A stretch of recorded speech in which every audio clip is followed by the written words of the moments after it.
Hello again. Yesterday we were looking at Jonah and using a tip from that book that I'd read, dig deeper, to basically see what we noticed in the book of Jonah and what it could mean to us now. And we'll keep looking at Jonah today. Well, I wonder if you've ever been watching a film or reading a book and reached near the end and there's basically been this massive event, like really significant, and that event sort of makes sense of all the other little events along the way that led up to it. So you've watched the film, you've understood it, but then if you were to rewatch the film, you would probably understand the details that came before that big event in a new way, now that you know that that event comes later. I promise not to give anything away too much here, but in order to be a bit less vague, I'll use an example. I watched Parasite fairly recently, and that is exactly what happened to me. So once you know, when you're watching Parasite, once you know something that gets revealed later on, that is a really significant event, you look back on those little events that led up to it and you start to notice new things about those events. Well, the Bible actually works like that in a sense. So, the massive event of the Bible, the most significant part, is Jesus's life, death, and resurrection. Resurrection just meaning coming back to life.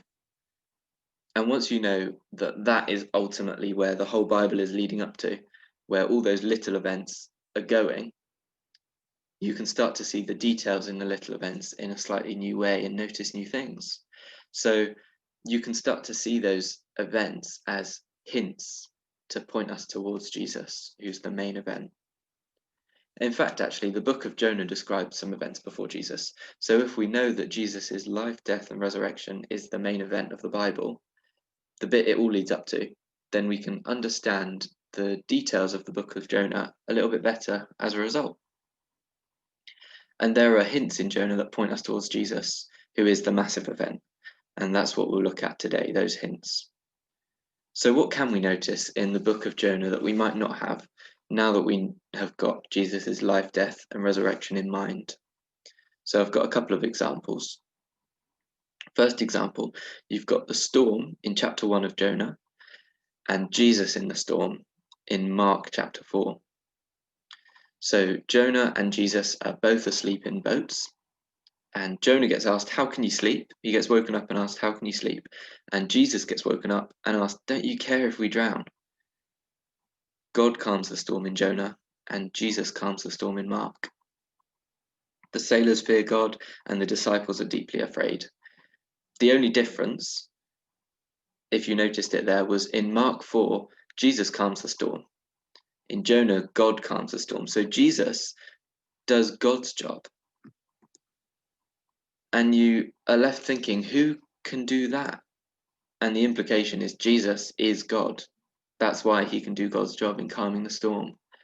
And the disciples are left asking if that could be true in verse 41 of Mark 4 as well. So that shows us that Jesus is similar in some way to Jonah, and yet superior, because if he can do God's job and Jonah can't do that, there's something much more special about Jesus. Other example, the fish in chapter 2 and Jesus' resurrection. So both was for 3 days and 3 nights. So Jonah was in the fish for 3 days, 3 nights. Jesus was in the tomb for 3 days and 3 nights. Jonah described his experience in the fish for those 3 days and 3 nights. He described it as death. So in that passage where he prays, he calls it the realm of the dead in verse 2. The heart of the seas in verse 3, and the seas is symbolism for death in the Bible so often. He's banished from God's sight in verse 4. He calls it the pit in verse 6, which is more symbolism for death. And then Jonah is raised again by God, brought my life up from the pit, it says in verse 6. So Jonah describes his experience of death. Jesus actually experienced death and resurrection when God raised him as well. So maybe this sounds too much like speculation and it sort of seems a bit conspiracy theory-ish, which is fair enough. You can ask that, and it's good to ask that. But to make sure it isn't, this is what Jesus said about it in Matthew 12, verse 40. Jesus says, "For as Jonah was 3 days and 3 nights in the belly of a huge fish, so the Son of Man, which is Jesus, will be 3 days and 3 nights in the heart of the earth." And then the next verse, in verse 41, Jesus compares himself with Jonah again, and he calls himself something greater than Jonah. So Jonah, even with all his shortcomings, is meant to point us towards Jesus, who is so much greater. So we can see, can't we, that once we realize the main event of the whole Bible is Jesus' life, death, and resurrection, once we see that's what the Bible is ultimately all about, we notice things that came before that, that point us towards him. And we can see those things in a new light, those things that came before Jesus' name was even mentioned. And the work that God gave Jonah, those instructions at the start of chapter 1, God knew Jonah would not do the best job for him. And yet God was patient with him, giving him that second chance that we saw at the start of chapter 3, and patient in those other ways that we saw yesterday too.